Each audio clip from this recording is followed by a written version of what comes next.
I know I already answered you, but I wanted to add some stuff. A spiritual war never ends. Because your comment says we didn't see the war. Exactly. Exactly. People tend to not look with their spiritual eyes, but only physical and what they can touch. Yeah, that's why you didn't see the war. Um, and you also said you didn't see the racism until you were already 10 years in the United States of America. Um, that's something that always strikes me as odd because the same people who oppressed and colonized the continent of Africa are over here. So I'm not sure how that's unseen or not understood. It's almost as if history is not being taught or something is being covered up on the continent to make people not see it. I'm not sure, but it's very indirect. But it did happen directly there as well. And along the way, your eyes opened. Well, that's great because along the way, it tends to open for a lot of immigrant people, their eyes open to what Black America has been saying. So I think there's a problem with actually hearing and listening to Black America because everyone tends to disbelieve or not believe Black America and they want to learn the hard way. What the flip has Black America got to lie about? What do the oppressed have to lie about? And yet we understand it's not all immigrants who sided with Babylon. This is what I want to talk about also.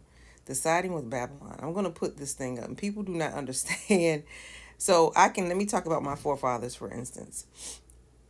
My forefathers never gathered together a system to oppress anyone on the face of this planet. We never gathered together a system to oppress anyone on the face of this planet. My people were oppressed. So coming from since we were the oppressed people, we fought for what? Justice. And we stood on the side of righteousness.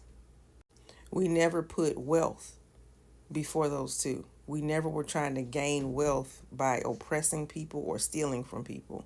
We never did that. We never put together a system like that. We were oppressed by that system. So my forefathers didn't want to be anything like that system. So the positive changes in the American government were made by, in large, Black Americans, the civil rights movement.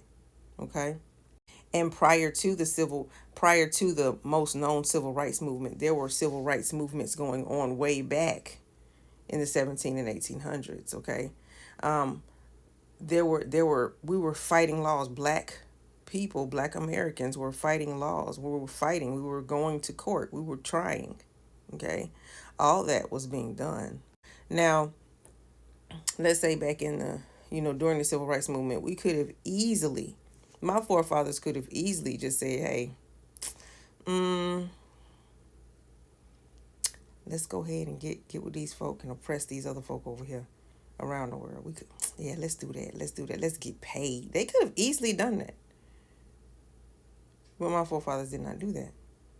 And this is why I hate the comparison. Why aren't Black people here?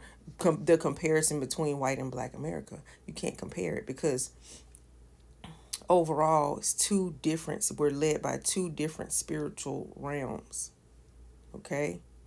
Two different ones. One is very Babylonian in practice, the other is not.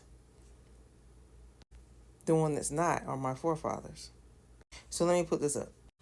In Revelation, Babylon is portrayed as a powerful and wealthy city or a system that has become corrupt through its pursuit of material abundance and idolatry. Acts of Babylon related to merchandise and wealth. Now, this is coming from Revelation 18, okay? Revelation 18 really sums it up. Getting rich through excessive luxury and trade. The Bible describes Babylon as exceedingly wealthy, prosperous, and obsessed with materialism, luxury, and extravagance. It states that the merchants of the earth grew rich through the abundance of her luxury. This can be seen as a global economy driven by greed and materialism. Number two, deception and sorcery and trade. Revelation 18:23 mentions that Babylon's merchants were the great men of the earth, for by your sorcery all the nations were deceived. See, that's witchcraft, sorcery.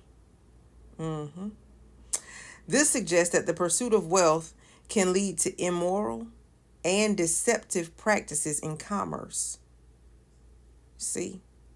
hmm Which is what my forefathers were trying to stop. See, you have to be on the right side of quote unquote history. All right? The spiritual realm. Okay? You either going to stand with God or you're going to stand against God. Right? Okay. Number 3, treating human beings as commodities is another Babylonian practice. The list of merchandise in Revelation 18 concludes with bodies and souls of men. That means the enslaved, which many interpret as referring to human trafficking and exploitation.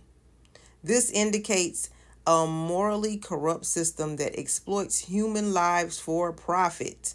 So that's why I don't understand how you don't know who you're siding with when you side with, you know, because I mean, I'm a descendant of the trafficked. I'm a descendant of the trafficked people. And I guess if you're not a descendant of the trafficked people, you don't feel like, I don't know, you don't feel a connection to it. So, well, I don't know. Ignoring the needs of the vulnerable. The love of money in Babylon is portrayed as leading to exploitation, greed, and the commodification of people. It highlights the danger of prioritizing material wealth over spiritual integrity and social justice. Number 5, materialism as a form of idolatry. Babylon's celebration of material success and indulgence contrast with God's focus on righteousness, justice, and compassion. While wealth itself is not condemned, the love of wealth and the pursuit of materialism at the expense of justice and righteousness are seen as problematic.